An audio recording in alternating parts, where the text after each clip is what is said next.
Hey, thank you very much for joining us.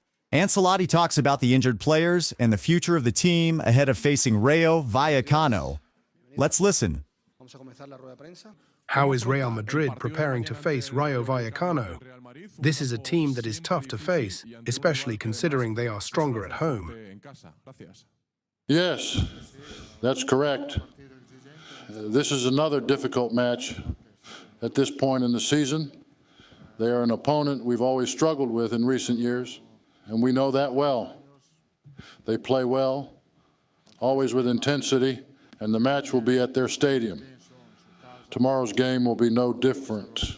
However, we are confident that we will play a good game. We've managed to recover well after the last match because we've had an extra day to rest. So we're excited and focused on trying to secure the 3 points. How are Kylian Mbappé and Eduardo Camavinga doing? Do you think either of them could be ready to play in the Intercontinental Cup? Mbappe's injury isn't serious. He won't be available for tomorrow's game, but he will travel with us to Qatar. We'll assess if there's any risk in him playing, even for part of the match. However, he will definitely travel with the team because we believe he might recover in time from his injury. As for Camavinga, he has already recovered and will be available for tomorrow's match. Does the victory against Atalanta make you more optimistic about the team's performance and results? For the first time, Real Madrid outran its opponent and scored 3 goals against a team that seemed unbeatable. Could all of this make you feel more optimistic about the future compared to a month ago, especially considering your team will play 9 games in 30 days in January?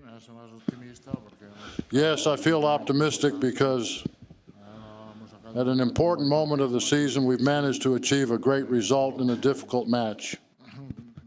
We showed a lot of quality in that game, along with tremendous commitment from all the players. It was a collective effort of high quality, combined with outstanding individual performances. So, it was a complete game that gives us optimism for the upcoming matches, starting with tomorrow's game. Certainly, we have a very important game next Wednesday, but the truth is we need to approach that game after playing well tomorrow. You've said that Tchouameni is an excellent midfielder who can also play as a defender. Is that still the case, or do you now think he might perform better as a central defender than as a midfielder? First of all, we need to thank Tchouameni. I personally thank him because he's playing in a position that's not his natural one, but he's doing it to help the team and showing great selflessness.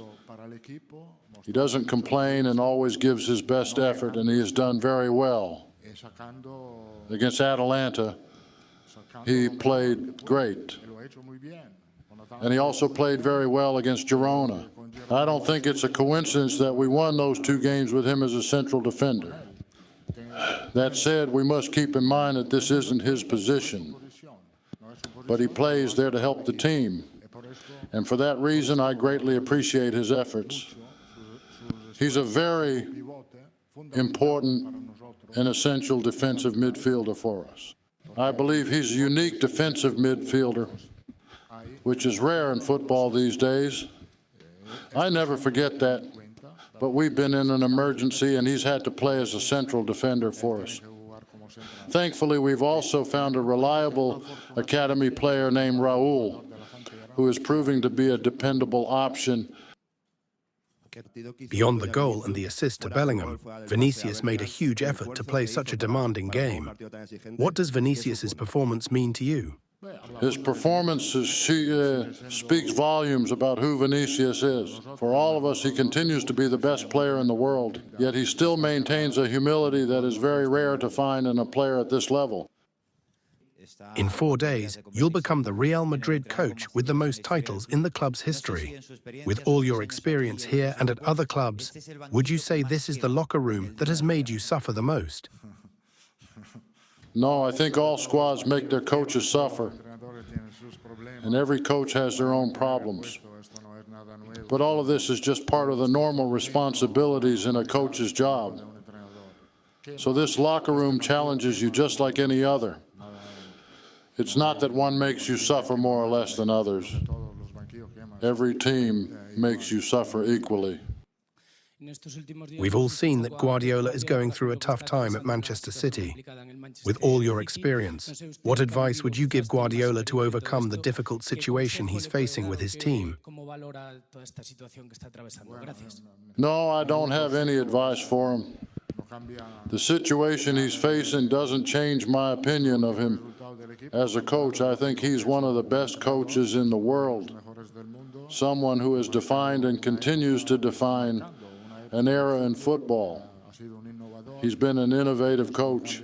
His current situation doesn't change anything. As I've said before, as coaches, we can control many things about the team, but what we can't control are match results.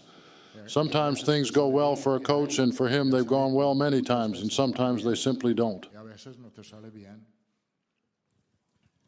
Is Bellingham the leader on the field for the team? Not just because of his goals and quality, but also due to the sacrifices he makes. Well, I'm not sure if he's the leader, but he's a very important player. The leader on the field is chosen by the teammates based on the attitude and example shown during matches. Bellingham is very important in this context because aside from the quality he brings, he demonstrates a lot of commitment to the team. This is precisely what players value most in a leader, the commitment they show. One of the criticisms you've received is that you rotate very little among certain stars in the team. What's your opinion on this? It's true, yes, it's true. I can rotate depending on the players I have. When you have a squad of 14 or 15 players, it's very difficult to rotate. That's just the reality. Now, we have very young players, and it's not always the best idea to put them on the field when the team isn't doing well. Yada, yada, yada, yada, yada, yada. Undoubtedly, you'll say that Endrick has played very little and that I don't give him minutes, but you have to consider that he's a very young player who needs to adapt, improve, and learn. Putting him on the field when the team isn't doing well won't help him. It'll do the opposite. So I have to think about all of this and yada, yada, yada. Don't you think there's been a lack of patience regarding your management of the team and that your work isn't being given the recognition it deserves? Despite having many injuries and not having the same players available for each match, your team is still competing in all tournaments. Well, I don't know. I don't really care much about what people say out there. I simply have to do my job, and I try to do it as best as I can. I think we're doing things well despite so many challenges. We're still alive in all tournaments, and we'll fight in all of them. This is despite all the problems and injuries we've faced, injuries that we need to analyze and study with the help of the medical team and physical trainers to find ways to improve. Obviously, this is our responsibility, and we will keep fighting and working hard until the end.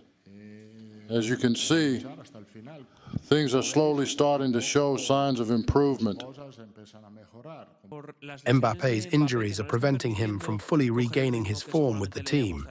Just when it seemed like he was improving, scoring a great goal against Atalanta, he's sidelined again. Do you have any clues as to the cause or solution for these small but recurring physical problems with Mbappé? That's very difficult to figure out. It's complicated to explain. During the last 2 FIFA breaks, he stayed with us to work and rest. And we've seen the results in his improved performance recently. Fortunately, these injuries are short-term absences and not long-term issues. So I believe he won't lose the rhythm he has achieved in recent times. You've said that you accept sporting criticism, but doesn't it bother you more when people criticize you for supposedly not trusting young players, not making substitutions, or not giving the team rest or freshness? No, it doesn't bother me because it's simply not true, that's all. For this reason, it doesn't affect me. You've said that Endrick needs to work and improve. In what areas do you think Endrick needs to evolve in his football? When I say he needs to work, it's not a criticism of him because he's working hard and is very focused on what he needs to do. He's very young and has just arrived at Real Madrid, where the best forwards in the world are. So we need to be patient. He hasn't asked for anything. He's focused during matches, always works hard, and is happy. Of course, he'd like to play more, but that's very normal. He needs to continue his learning process without changing anything about what he's already doing.